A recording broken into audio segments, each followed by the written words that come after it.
definitely. I mean, let's catch up sometime. आप कितने दिन के लिए हैं वैसे? अभी मैंने जाने का प्रोग्राम तय नहीं किया है। हाँ हाँ। वो कर अच्छा। लेंगे अभी, मतलब that is not really very important. Okay okay तो वो कोई ओके। बहुत महत्वपूर्ण नहीं है। हाँ हाँ। अभी महत्वपूर्ण जो ये है कि क्या हम एक डिफरेंस ला सकते हैं। बिल्कुल। तो basically, as you know, I am IPS officer of 84 batch. Okay I had been DGP for 7 long years. I was DG Railway, I was DG Home Guard, Civil Defense and Disaster Management, and I was DG Police Reforms also. Okay okay And in 2017, I sent one proposal for the crime-free Bharat to Government of India.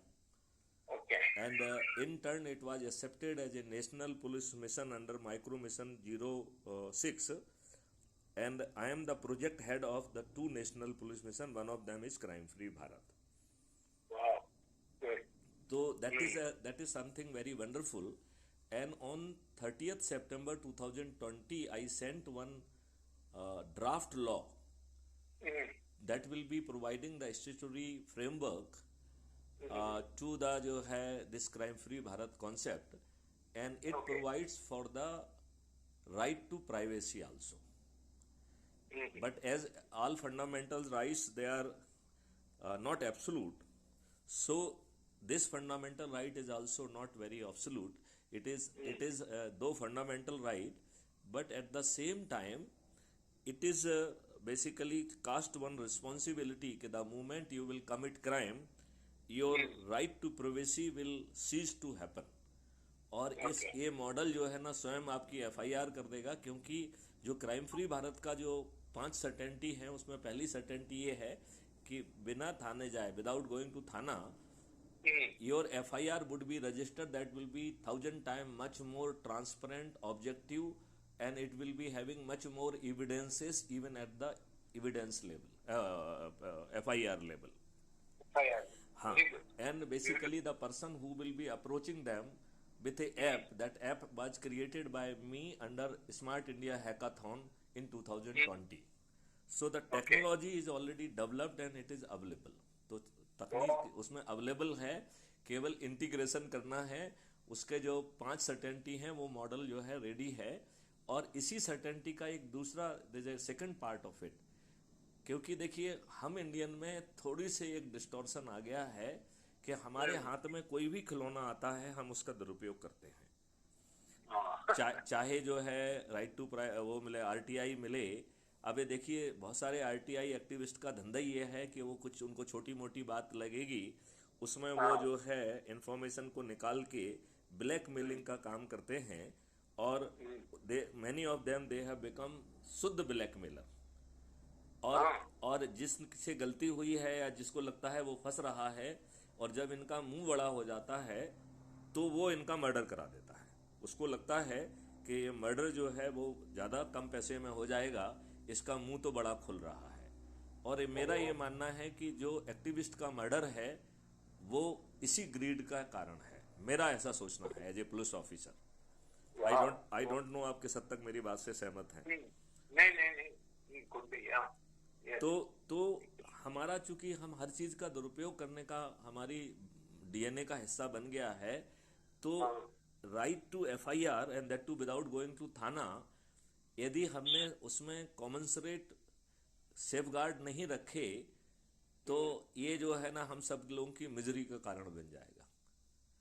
लोग बाग जानबूझ के दूसरों को फंसाएंगे। तो this certainty says कि twin responsibility, the moment you will register the false and fabricated FIR, then the punishment अभी तो ये non cognizable है, it will be made cognizable by amendment, and the punishment for the false and fabricated FIR would be the same as if you have committed that crime. तो यदि आपने rarest of rare जो है ना एक FIR बना दी, तो आपको मौत का भी दंड मिल सकता है। Very good. क्योंकि जो है उसमें मौत का दंड है, रेयरेस्ट ऑफ रेयर मर्डर है, तो आपको जो है ना हैंग किया जा सकता है। तो since punishment will be the same, if you could artificially fabricate a case which could fall in the category of the rarest of rare case, और वो फर्जी भी है, तो उसका दंड वही है जो कि मूल अपराध का है. हाँ.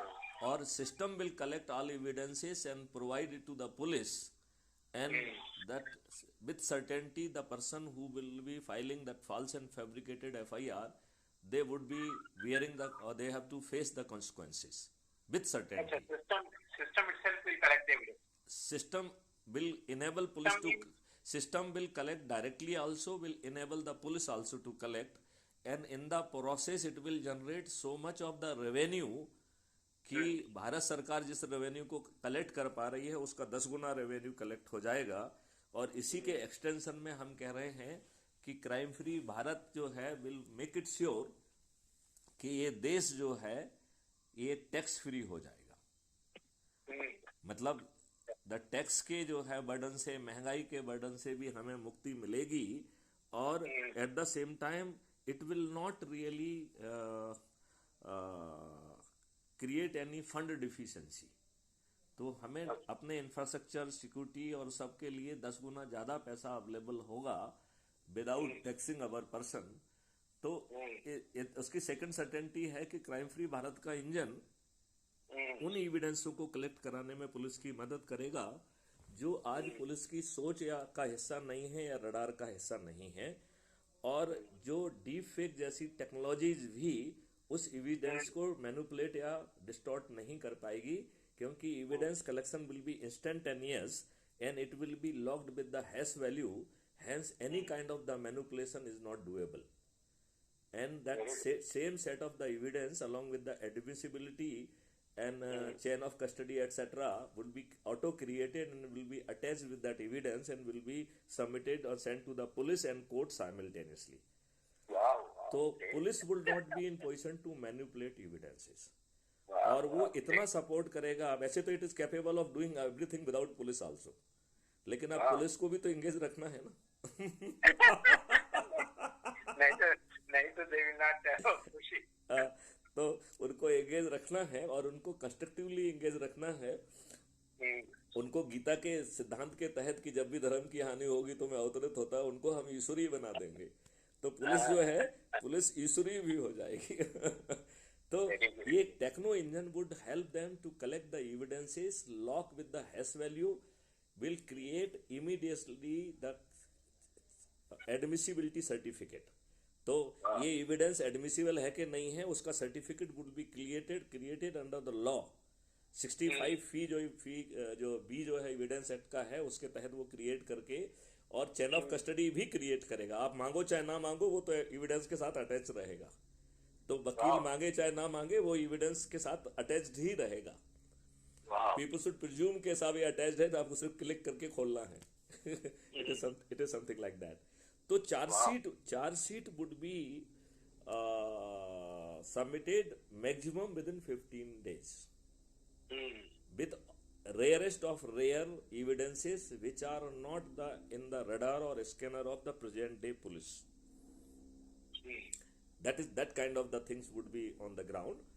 And but system connectivity कैसी होगी to अब इन टेक्निकल डिटेल्स की अपन बाद में सेकंड सेशन में जब बात करेंगे तब करेंगे, so that let's not lose the main focus, क्योंकि फिर हम टेक्निकलिटी पे आ जाएंगे तो it will take hours together to deliberate.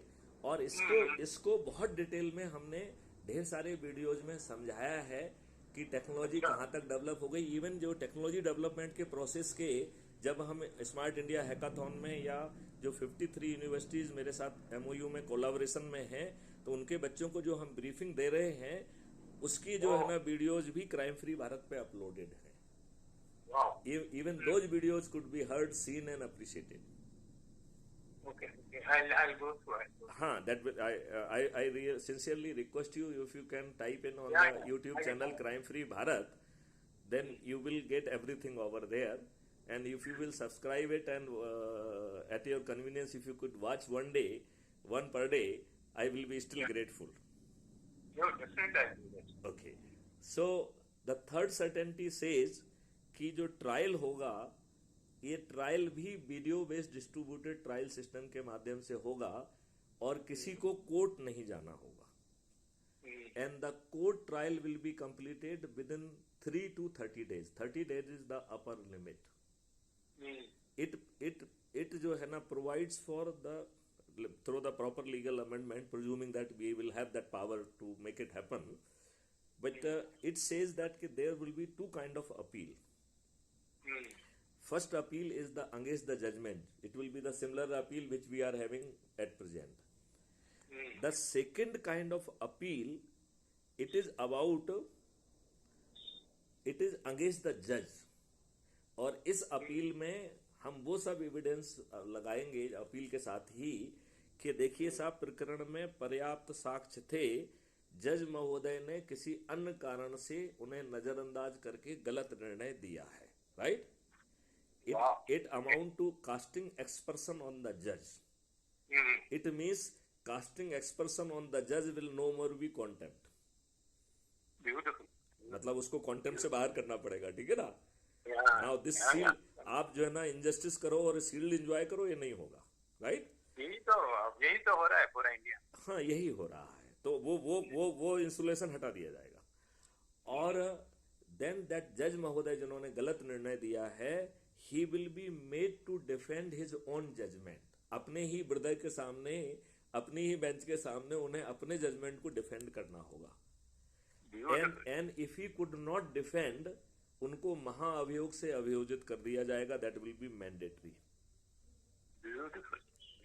तो इस तरीके से हम बड़ी आसानी से we will be in position to bring the accountability in judicial system जो अभी अहम से भरे हुए हैं, जो बिना किसी कारण से all over the world I guess the situation is same. नहीं तो लेकिन भारत तो हमेशा वो चीजें सोच पाता है जो कि और कोई नहीं सोच पाता. वो you are absolutely right. I'm just saying पूरे विश्व में ऐसे ही है कहानी. हाँ. नहीं, judicial arrogancy, judicial dogmatism, that arrogancy is there because they treat themselves as a lord. Chief secretary जैसे सीनियर ऑफिसर को कि साहब आप टी शर्ट पहन के आ गए, या आपने टाई नहीं लगाई, या आपने ये नहीं किया, हम आपको तिहाड़ जेल भेज देंगे. आई feel it is A contempt of the court by the जज himself. Definitely, and he is after all, a district judge or somewhat, and who is bloody 5 years or 10 years of. आप ये बताइए, is it not the contempt of his own court? It is. Definitely it is. तो I am with you. आप ये बताइए, नूपुर शर्मा जी ने सिर्फ एक पिटीशन लगाई थी कि भाई साहब हमारा जो है ना ये सिक्योरिटी इशू क्रिएट हो गया है और इन दुष्टों ने अलग अलग पे हमारे ढेर सारे केसेस हमारे खिलाफ रजिस्टर कर दिए हैं और हमने कोई गलत बात नहीं कही, हदीस में जो लिखा है उसी की बात कही है. वही कही. और आपने जो है ना ऑर्बिटल जो है ना उसमें पहुंच गए जिसका कंसिडरेशन में नहीं था. आप चाहे एक्सेप्ट करते कि सब इंटीग्रेट होना है कि नहीं होना है, you went into the saying और गाली देना में आज चालू हो गए हैं. I feel it is the contempt committed by the जज. Definitely you are absolutely right. तो ये जो as you rightly said, I am just wondering, can anybody not go in the court against the judge saying it is a contempt? I think people have already gone. Oh, let some case be filed so that let it be. देखो basically judiciary में भी herd mentality है. इस समय judiciary is feeling threatened. Collegium system पे attack है उनके जो है ना. अब आप ये बताओ, आपने 87 परिवार के लोगों को ही कहा है कि साहब वही बनेंगे. Is it democratic? कल तो ये होगा कि हम लोग कहेंगे कि भाई हमारे जो बच्चे हैं वही आईपीएस बनेंगे, आपके बच्चे आईएएस बनेंगे, यही सब होगा. नहीं, आप मुझे बताइए, is it not very atrocious? I feel it is atrocious. That is what is happening in judiciary, all family culture. I mean, जो पॉलिटिक्स में है वही जुडिशरी में आ गया. और ना पॉलिटिक्स में होना चाहिए था, ना जुडिशरी में होना चाहिए. और आप ये बताइए, is it not very height कि आपने अपने देश की जनता पर ही गुलामों के नियम कानून थोप के रखे हैं. यू डोंट फील कि it is a very atrocious on our public? आप ये बताइए. देखिए, हम सब लोग जो है ना इस सिस्टम के हिस्सा रहे हैं और हम इस बात को बहुत अच्छे ढंग से समझते हैं कि अंग्रेजों ने जो नियम कानून बनाए थे उनके 2-3 फंडामेंटल प्रिंसिपल थे, जिसमें से एक बहुत बड़ा प्रिंसिपल था टू मेक यू स्मॉल, आपको हीन बताना, आपको बस बस आपका अपमान करना, बस आपका इंसल्ट करना, आपको बस प्रोसेस में फंसा के ड्रैग करना। बस यू डोंट यही तो फील के दीज वेयर द डिक्लेयर्ड जो है ना पार्ट ऑफ देयर पॉलिसी, और उनके सब या लॉज में वही रिफ्लेक्ट कर रहा है। बिल्कुल, एंड वही हम अभी तक वही लॉ अभी भी लागू कर रहे हैं। अब हम यदि उसके शरीर उल्टे पे आते हैं कि देखिए से राजू जी, मैं आपको यदि उल्टा कहें कि लेट्स इमेजिन कि यदि हम उस समय प्रधानमंत्री जवाहरलाल नेहरू की जगह यदि हम उस समय होते और इस देश के प्रधानमंत्री बने होते, एक काल्पनिक काल्पनिक चित्र, तो क्या हम अपने देशवासियों पे गुलामों के नियम कानून थोपते? बिल्कुल नहीं, फिर कोई नहीं करता। आप ये ये जना अगर सत्ता आप ये बताइए कि हमारे माननीय प्रधानमंत्री नरेंद्र मोदी जी ने लाल किले की तासीर से जो है 5 प्रण लिए थे, जिसमें से दूसरा प्रण था कि गुलामी के हर अंश से मुक्ति। तो जो कॉलोनियल रूल्स और कॉलोनियल सिस्टम है जिसकी अपन अभी तक इतनी देर से चर्चा कर रहे हैं, आपको नहीं लगता है कि गुलामी का सबसे बड़ा जो है यदि कोई निशान है तो यही है? बिल्कुल तो बिल्कुल क्या हमारे माननीय प्रधानमंत्री जो है पूजनीय प्रधानमंत्री नरेंद्र मोदी जी को इस जो कॉलोनियल सिस्टम में गुलामी की बदबू आना चाहिए कि नहीं आना चाहिए? मुझे बिल्कुल लगता है कि बहुत जोर से आना चाहिए। बिल्कुल आना चाहिए कि नहीं आना चाहिए? बिल्कुल आना लेकिन चाहिए, और बिल्कुल उसको निकालना भी तो चाहिए ना। अभी तो 8 साल हो गए सर। 9 साल हो गए इस भाई, अब तो साल 1 को साल ही हम बचा है। हाँ देखिए मैं आपको एक चीज और बताता हूँ। हम्म, जुडिशरी ने और इसने दोनों ने ये कहा है कि जब पीआईएल लगी तो उन्होंने कहा कि हाँ, अपराधी को लॉ मेकर नहीं होना चाहिए। हम्म, और सुप्रीम कोर्ट ने, वैसे तो सुप्रीम कोर्ट आर्टिकल 142 का करके जो है एक अरेंजमेंट दे सकती थी, जैसे जो पुलिस सुधार का 2006 का निर्णय है वो आर्टिकल 142 के तहत है, right, which empowers the judiciary to make the systems for imparting justice, making sure justice is imparted। ये हमारे संविधान ने व्यवस्था देकर रखी है। तो वैसे तो जुडिशरी यदि चाहे तो 142 आर्टिकल के तहत ये निर्देश दे सकती थी कि साहब जब तक आप कानून नहीं बनाओगे तब तक जो है अपराधी जो है वो दे कैन नॉट जो है get the ticket, they can not fight election, right. लेकिन करेक्ट चलो अभी अपन जुडिशरी को बाहर कर देते हैं। उन्होंने कम से कम पार्लियामेंट से प्रेयर तो की है कि भैया आप कानून बना दो। तो इन लोगों ने तो वो भी जो है स्वीकार नहीं किया। आप स्वीकार करना तो दूर की बात है, आप ये बताइए the presence of the criminals in the political system has increased. आपको मालूम है जो अभी पार्लियामेंट चल रहा है इसमें 42% एक इलेक्शन कमीशन में एक एफिडेविट लगाना होता है आपके नॉमिनेशन के साथ में कि आपका आपराधिक रिकॉर्ड क्या है, राइट। तो इस एफिडेविट में जो जानकारी पेश की गई है, इस जानकारी के हिसाब से 42% member of parliament they are the people of criminal record. और जब आप क्रिमिनल रिकॉर्ड का कहेंगे तो आप इस भ्रम में मत रहिए कि थाने में एफआईआर दर्ज हुई है। इसमें थाने में एफआईआर दर्ज हुई है, इनके चालान हो गए हैं, कोर्ट ने जो है ना इनके उपलब्ध साक्ष्यों का परीक्षण करके चार्ज फ्रेम कर दिया है, और ढेर सारों में तो इन्हें सजा सुना दी है। ये अपील की ऑक्सीजन में नेता में बैठे हैं, सत्ता में बैठे हुए हैं, अपील की ऑक्सीजन पे। देखो अब आप ये बताइए इनमें से 29% के खिलाफ जघन्य अपराध हैं, हत्या, डकैती, लूट, किडनैपिंग। तो मैं ये कह रहा हूं कि आप एक चपरासी को कहते हो कि वो साक्षर होना चाहिए, साचरित होना चाहिए, he should be person of the good moral character. तो हमारे राजनेता जो कि पॉलिसी डिसाइड कर रहे हैं, हमारी डेस्टिनी निर्धारण कर रहे हैं, कम से कम चपरासी लायक योग्यता तो उनकी भी होनी चाहिए ना। क्या सोचते हैं आप? बिल्कुल नहीं, do you agree with this और यू डोंट एग्री? अरे सर बिल्कुल 100%, 100%। 1000%। तो मैं आपसे एक निवेदन ये करना चाहूंगा कि एक चीज तो एविडेंट है कि ये राजनेता सिर्फ भाषणबाजी करेंगे, आपको अच्छा भारत नहीं देंगे। जैसे इन्होंने जो है मेरा जो 2019 में इसे नेशनल पुलिस मिशन के रूप में मान्यता प्रदान कर दी है, and I am the project head of this mission. Very good. Okay. लेकिन हमने जो कानून का एक ड्राफ्ट इनको भेजा था, जिसका नाम हमने national authority for scientific and technical assistance in investigation and detection of crime under entry 65C schedule 7 ये ऑफ द कॉन्स्टिट्यूशन, इतना लंबा नाम मैंने सिर्फ इसलिए लिखा था जिससे आउटराइट हमारा जो है ना आप प्रपोजल को फाइल ना कर दो, क्योंकि आप जो है ना आपके हाँ तो क्यों ना आपके लोग जो है, नहीं तो वो कहेंगे कि सब पुलिसिंग इज स्टेट सब्जेक्ट और इतना लिख के फाइल कर देंगे, ठीक है ना, क्योंकि मैं ब्यूरोक्रेट हूं तो मुझे मालूम है ब्यूरोक्रेट कैसे पेश आते हैं, ठीक है ना। तो हमने उन्हें फाइल करने की हिम्मत ना हो, इसलिए उसमें कहाँ से संविधान की अथॉरिटी आ रही है वो भी लिख दिया, ठीक है ना। और हमने आपको राइट टू प्राइवेसी दे दी, क्योंकि डिजिटल चित्रगुप्त के पास हर अपराधी की 360 डिग्री इन्फॉर्मेशन आएगी, और उसमें ये भी कर दिया कि यदि राइट टू प्राइवेसी का वायलेशन होगा तो बहुत ही संगीन अपराध होगा वो, राइट।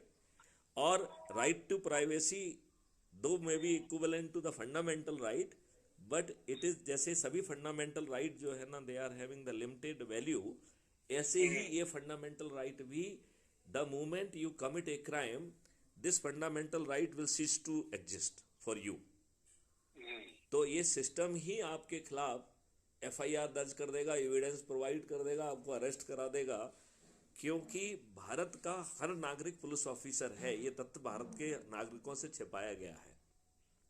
भारत का हर नागरिक is having the right to report, मतलब ये पुलिस की मेहरबानी नहीं है, सेक्शन 39 CRPC ये जिम्मेवारी भारत के हर नागरिक को देता है कि आपको यदि संज्ञान में कोई संज्ञेय अपराध आ जाए तो आपको रिपोर्ट करना होगा, और यदि आप रिपोर्ट नहीं कर पाएंगे तो ये चीज आधा डाल दो, यदि आप जो है रिपोर्ट नहीं कर पाएंगे तो आपको प्रूव करना पड़ेगा कि आप इनोसेंट हैं, अदरवाइज बर्डन ऑफ, हाँ बस इतने अभी बाद में लेंगे, है ना।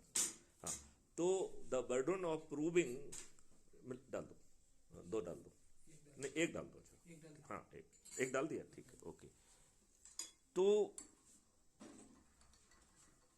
इतने पावरफुल और इतने अच्छे कानून में प्रावधान है जो पब्लिक से छिपा के रखे गए हैं। जब मेरी कानूनी जिम्मेवारी है रिपोर्ट करना और आपकी कानूनी जिम्मेवारी है रिपोर्ट लिखना अंडर सेक्शन 154 CRPC, तो भाई साहब आप मठाधीश कैसे हो गए हैं कि नहीं लिख रहे हैं? आप अपने कानूनी दायित्व का निर्वहन नहीं कर रहे हैं। हमने वो मैकेनिज्म पैदा नहीं की टू क्रिएट द अकाउंटेबिलिटी, क्योंकि सबको लॉर्ड बना दिया है। एवरीबडी इज लॉर्ड, प्यून से लेके everybody is Lord, including police constable. हाँ नहीं वो तो बहुत बड़ा लॉर्ड है, वो आपको सिर्फ संदेह के आधार पर जो है गिरफ्तार कर देगा, आप सिर्फ अपनी जमानत कराते रहिए। मतलब आप जो है उससे कोई नहीं पूछेगा भैया कि तेरा संदेह का क्या आधार है, you put the facts before me. आप किसी व्यक्ति को जो ना अरेस्ट कर रहे हो, उसको ह्यूमिलिएट कर रहे हो, what right are you having? कुछ नहीं। तो मेरा उसमें कहना है, अच्छा डू यू नो कि section 43 CRPC provides that and everybody is having the right to arrest even in presence of police. Do you know this fact? आपको पहले इसकी जानकारी थी क्या? Every citizen of the country can arrest anybody. Any private person, उसमें तो citizen word भी नहीं है। यदि आप उसको अभी आप यदि गूगल करेंगे 43 CRPC तो उसका टाइटल है procedure for arrest by a private person. ये तो टाइटल है सेक्शन का। और ये दो परिस्थितियों में हर भारतीय को इवन पुलिस की उपस्थिति में अरेस्ट करने का अधिकार देता है। One is when offense is being committed in your presence, और सेकंड देता है when somebody is a proclaimed offender, जिसको घोषित अधिकारी कहते हैं, राइट? तो यदि कोई घोषित अपराधी पुलिस ने कर दिया तो उसको कोई भी व्यक्ति कभी भी अरेस्ट कर सकता है। अरेस्ट मींस कैसे करेगा वो? प्रोसीजर नहीं, प्रोसीजर यही है कि वो उसको जो है ना वो अरेस्ट करेगा, अरेस्ट मेमो बनाएगा और पुलिस को हैंड ओवर कर देगा। ये कानून में लिखा है, प्रोसेस भी दी है। वो कह रहे हैं कि यदि कोई पुलिस वाला मौके पे खड़ा है तो आप अरेस्ट करके पुलिस वाले को, मौके वाले में जो खड़ा हुआ उसको देंगे, एंड वो पुलिस वाला उसे री अरेस्ट करेगा। और यदि मौके पे कोई पुलिस वाला नहीं है तो आप नियरेस्ट थाने में जाएंगे, वो थाना वाला उसको रीअरेस्ट करेगा। This has been given in the section itself. अब आपको मालूम है कि भारत के हर नागरिक को वॉलंटरली किसी की मौत कारित करने के अधिकार दिए गए हैं। सेक्शन 100 के तहत जो है 7 परिस्थितियों में any individual can cause voluntary death without committing murder. मतलब जो है हम और आप यदि हमारे 7 परिस्थितियों में, जिसमें लगभग सभी चीजें कवर हैं, यदि उन परिस्थितियों में हम सामने वाले की वॉलंटरली मौत कारित कर सकते हैं विदाउट कमिटिंग मर्डर। पुलिस वाले जब एनकाउंटर करते हैं ना तो वो इसी क्लॉज का यूज करते हैं, जबकि ये क्लॉज जो है ना पुलिस वालों के लिए थोड़ी है, ये तो आम आदमी के लिए है। हाँ, और जो है 103 भी आपको जो है ना मौत कारित करने का अधिकार दे रहा है in relation to the property. क्या है वो? मतलब यदि मान लो कोई किसी प्रॉपर्टी को नुकसान पहुंचाता है तो किन परिस्थितियों में आम आदमी किसी की मौत कारित कर सकता है। मतलब private citizen is having the right to cause death without committing murder. कितने पावर दिए गए हैं, पब्लिक को मालूम है? नहीं मालूम है। और पुलिस और पुलिस और हमें जो कहानियों में, आई मीन कहानी क्या है, रियल लाइफ में भी अगर ऐसे परिस्थितियों में भी किसी का हत्या कर देते हैं, then he is being called as a murderer. ये पुलिस वाले मर्डरर बोल के उसको अरेस्ट करके आप बिल्कुल सही बात कह रहे हैं। थाने में मैं वही कह रहा हूं, जिस अधिकार का पुलिस वाले दुरुपयोग करते हैं इनकाउंटर करने में और फर्जी इनकाउंटर करने में, उसका लीगल लाभ जो है वो उस व्यक्ति को नहीं देते हैं। आपको मालूम है यदि कोई किसी पर जो है ना एसिड फेंकने की कोशिश कर रहा है, यू कैन किल हिम। कोई किसी का बलात्कार करने की कोशिश कर रहा है, you can kill him. But वैसे अगर मर्डर करते हैं, अभी हम देख रहे हैं ना समाज में, उनके ऊपर ही केस लगा रहे हैं, उनको भी पनिशमेंट दे रहे हैं ना जजेस। नहीं, तो ये जो है illegal act on the part of the police and illegal act on the part of judiciary. क्यों? क्योंकि पब्लिक गुलाम है।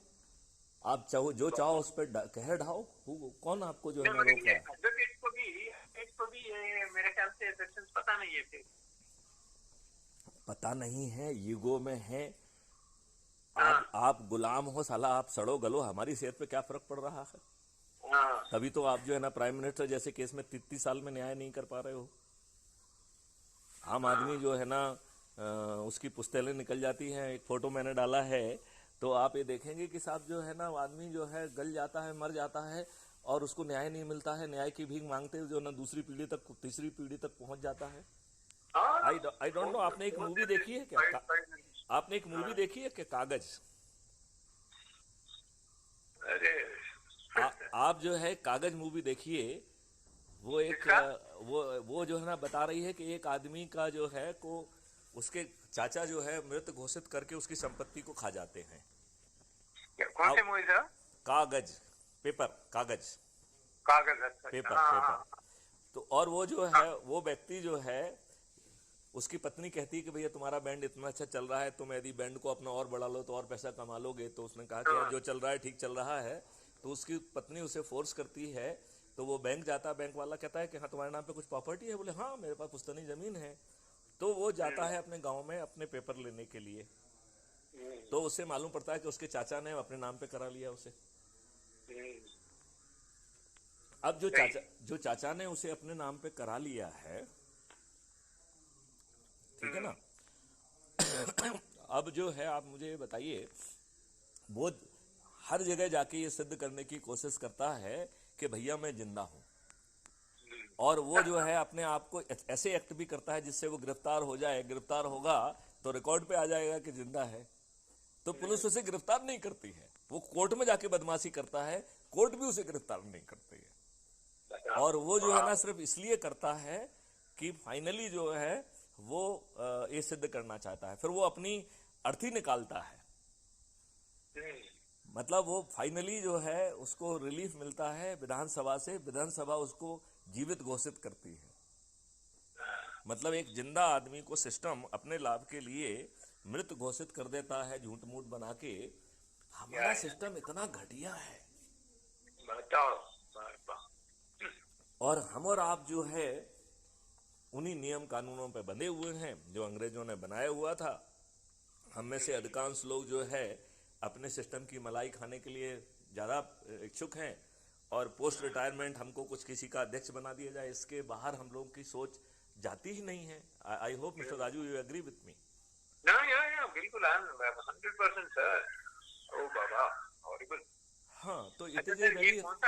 ये कौन सा सेक्शन है जहाँ वो प्रॉपर्टी के लिए या बलात्कार के लिए ये अगर हत्या कर देता है? 103 ऑफ आईपीसी।